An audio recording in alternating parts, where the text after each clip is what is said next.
Hello नमस्कार, मी सुप्रिया नवीन एका ब्लॉगमध्ये आपलं मनापासून स्वागत करते। तुम्हाला आजचा दिवस सुखाचा, आनंदी आणि आरोग्यदायी जाऊ। तुम्ही जी काही स्वप्न पाहिली असतील ती सगळी स्वप्न तुमची पूर्ण होत। शुभ सकाळ सर्वांना। सकाळची वेळ आहे काहीतरी असं 10:30च्या आसपासचं हे टायमिंग असावं आणि इथं चाललेलं आहे पूजन। तर हे कशाचं पूजन आहे तर बघा, तुमचे दादा जे आहेत ना तर ते इथं शेड मारतायत।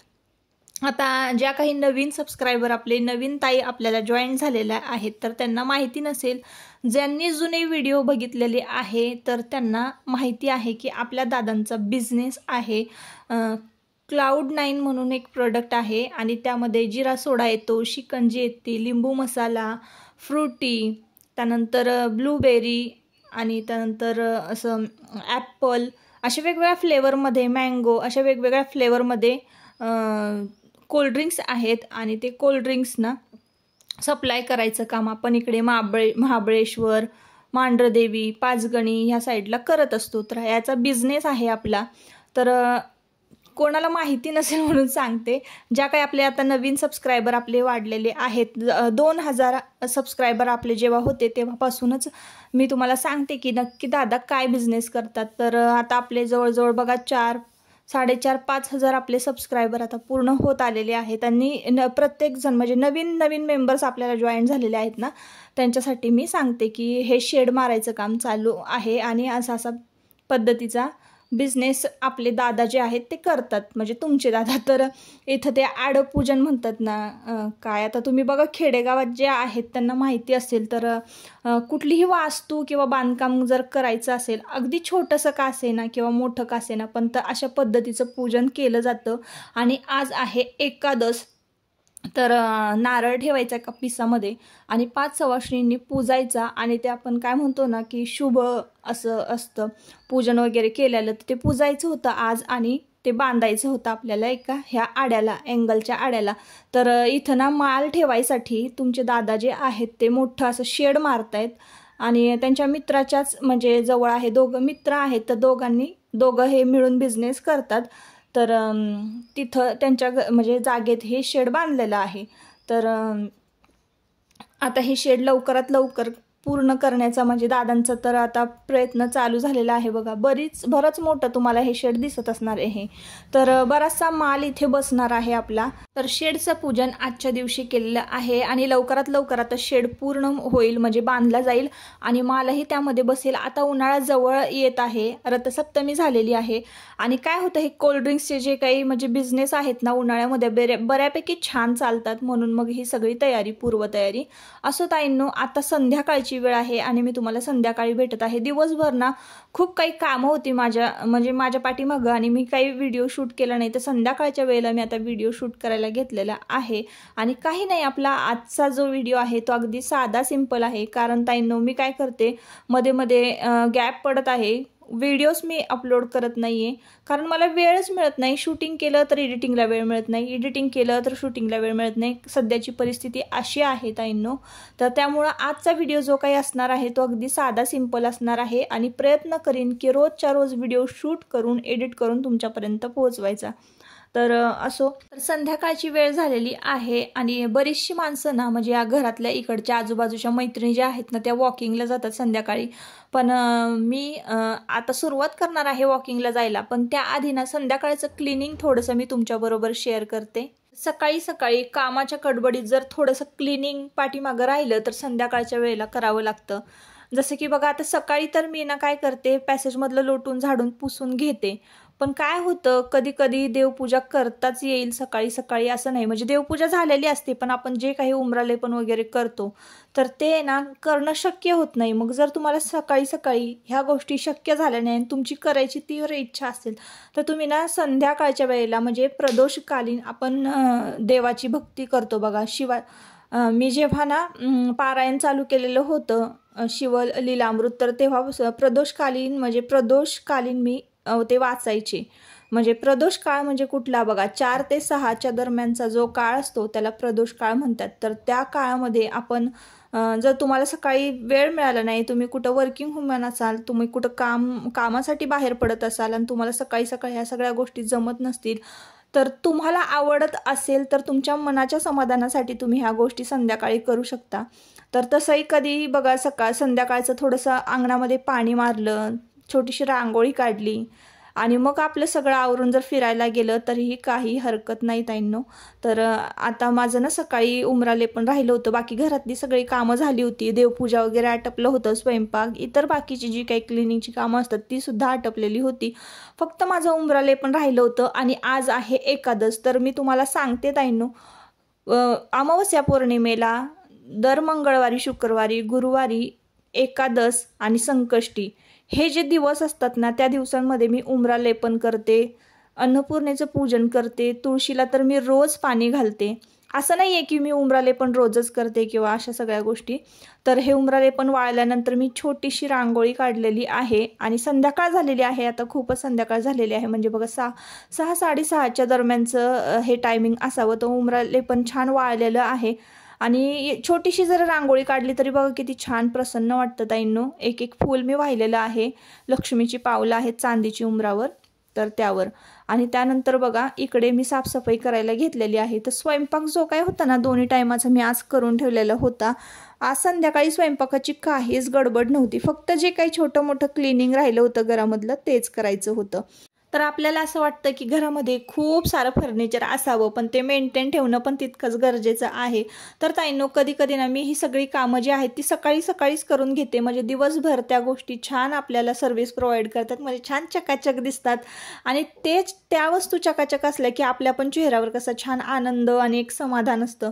तर ह्या गोष्टी जर सकाळी नाही ना करायला मिळाल्या आणि संध्याकाळचा मला असा थोडका दिवाबत्तीच्या आधीचा जो काही वेळ असतो तो थोडका वेळ मिळाला ना की मग मी ह्या सगळ्या गोष्टी ज्या आहेत ना त्या स्वच्छ करत असते, पुसत असते। सतत हात फिरवत राहिला ना आपण एखाद्या गोष्टीवर, एखाद्या वस्तूंवर, तर ती गोष्ट चकाचक सुद्धा राहते, छान मेंटेन सुद्धा राहते। तर असेच मी अधूनमधून छोटं मोठं क्लिनिंग करत असते आणि तुम्हालाही माझे क्लिनिंगचे व्हिडिओ आवडतात म्हणून मी हे छोटं मोठं क्लिनिंग तुमच्याबरोबर ताईंनो शेअर करते।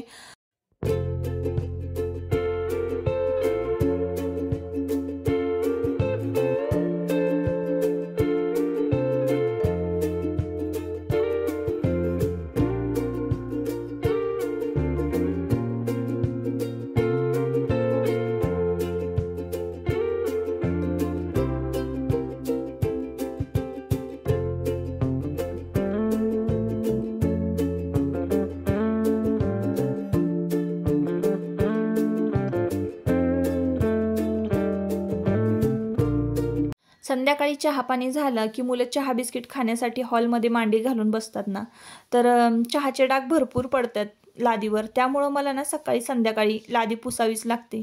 ज्यांच्या घरामध्ये लहान मुलं आहेत तर त्यांच्या घरामध्ये दोन्ही टाईम जर तुम्ही लादी पुसलीत तरी तितकीच घाण तुम्हाला दिसणार आहे। कारण काय होतं ना, अशा पांढऱ्या फरशा ज्यांच्या घरामध्ये आहेत तर त्यांना माहिती आहे की पाण्याचा टिपका जरी पडला ना तरी सुद्धा धूळ बसून घाण दिसते। आणि संध्याकाळच्या वेळेला दिवाबत्तीच्या आधी कसं वातावरण अगदी फ्रेश पाहिजे, मला तरी कुठंही घाण म्हणजे मला आवडत नाही। कानाकोपऱ्यामध्ये मी छान एक फडकं मारून घेते, एक मॉप हॉलमध्ये फिरवून घेते। हॉलमधली जी लादी आहे ती नेहमी स्वच्छ असली पाहिजे, हॉलमधलीच नाही संपूर्ण घर। पण दिवाबत्ती करण्याआधी ना आणि जेवायला बसण्याआधी, आता संध्याकाळ झालेली आहे आणि मी स्वयंपाकाला लगेच लागणार आहे, दिवाबत्ती झाली की मग जेवण करतो आम्ही। तर जेवण्याआधी सुद्धा म्हणजे दिवाबत्तीच्या आधी एकदा जर लादी पुसून घेतली ना की मग जेवताना आम्हाला व्यवस्थित हॉलमध्ये जेवण करण्यासाठी नीट बसता येतं। त्यामुळं ना हॉल नेहमी मी संध्याकाळच्या वेळेला स्वच्छ ठेवते आणि संपूर्ण वातावरण घरातलं जे काही आहे ते ना पॉझिटिव्ह होतं, स्वच्छतेमुळे एकदम फ्रेश वाटायला लागतं। आणि धूप आजूबाजूला फिरवते सगळीकडे चारी बाजूनी, त्यामुळं ना मंदिर असल्यासारखं वाटतं, घर म्हणजे मंदिर असल्यासारखं वाटतं। आणि संध्याकाळच्या वेळेला अशा फिलिंग्स येणं खरंच म्हणजे खूप चांगलं असतं। मला तरी असं वाटतं की माझं घर तुम्ही संध्याकाळच्या वेळेला जर आला ना घरामध्ये तर मंदिरासारखं सगळीकडे असं धूप दरवळत असतो, तर असं संध्याकाळचं वातावरण आमच्याकडे असतं। आता दिवा जो आहे तो तुळशीला घेऊन मी खाली आलेली आहे, खालचं सुद्धा अंगणातलं वातावरण मी तुम्हाला दाखवते। तर संध्याकाळी बघा तुळशीला दिवा लावला, पूर्व दिशेला इकडे मी ज्या बाजूला तोंड करून उभे आहे ती पूर्व दिशा आहे, पूर्व दिशेला तोंड करून उभं राहायचं, नमस्कार करायचा, शुभम करोती म्हणायची आणि त्यानंतर मग थोडंसं अंगणामध्ये फिरायचं, आजूबाजूला बघायचं, बसायचं. तुम्हाला आजूबाजूचं वातावरण मी दाखवते. अंगणात एक खांब आहे लाईटीचा, तर त्याचा उजेड, त्याचा प्रकाश आपल्या अंगणामध्ये पडतो आणि तिन्ही सांजेच्या वेळेला सुद्धा बघा वातावरण असं इतकं छान शांत आणि पॉझिटिव्ह असतं, निर्मळ असतं. तर तुम्हाला आजूबाजूचा मी तुम्हाला एरिया दाखवते. तर ही तुळस बघा किती शांत, ज्यांच्या दारात अंगणात तुळशीला दिवा असेल ना, तिथं प्रसन्नता असतेच असते, सकारात्मकता असतेच असते आणि ह्या सकारात्मक ऊर्जेचा फायदा ना आपल्या घरातल्या माणसांना नक्कीच होत असतो ताईंनो. तर बघा हे आजूबाजूचं अंगण मी तुम्हाला फिरून दाखवते. तर संध्याकाळच्या वेळेला बघा इतकी शांतता असते आजूबाजूला, जरासुद्धा इकडे गाड्यांचा आवाज नसतो, शांतता असते, पाखरंसुद्धा झोपी गेलेली असतात. तर हे आहे शेड. तर मी विचार करते की इथं असा झुला घ्यावा एखादा आणि ठेवावा. तर इकडं चूल आहे अंगणामध्ये आणि गार्डन आहे इकडं. तर इथं ना मी कलर करण्यासाठी माठ वगैरे ठेवलेले आहेत. बघूयात आता या बादलीमध्ये सुद्धा झाड लावायचं आहे. तर जसा वेळ मिळेल तसं मी तो माठ वगैरे कलर करणार आहे. गार्डनिंगसुद्धा करायचं आहे. तर ही आहे आजची देवपूजा. आज आहे एकादश. तर एका कोणाची तरी कमेंट होती की ताई मखमलीची फुलं दाखवा, मखमलीची फुलं कशी असतात. तर मी आज जी देवाला वाहिलेली आहेत ना ती मखमलीची फुलं आहेत. तर रोज आपल्या देवांना वेगवेगळी फुलं असतात, जसे की झेंडू, मखमल, मोगरा, गुलाब आणि जास्वंदी अशी वेगवेगळ्या प्रकारची फुलं असतात. तर आज मी मखमलीची फुलं वाहिलेली आहेत. आणि ही बकेट बघा, आज मी ना मार्केटमध्ये गेली होती. जसं की तुम्हाला सांगितलं, मला बरीचशी कामं होती आणि मी बरीचशी कामं सकाळपासून दुपारपर्यंत जी काही कामं होती ती केली आणि संध्याकाळी व्हिडिओला सुरुवात केली. तर ही जी पितळची बकेट आहे तर ती मी घेतलेली आहे, म्हणजे बादली, कुंडी म्हणू शकतो आपण.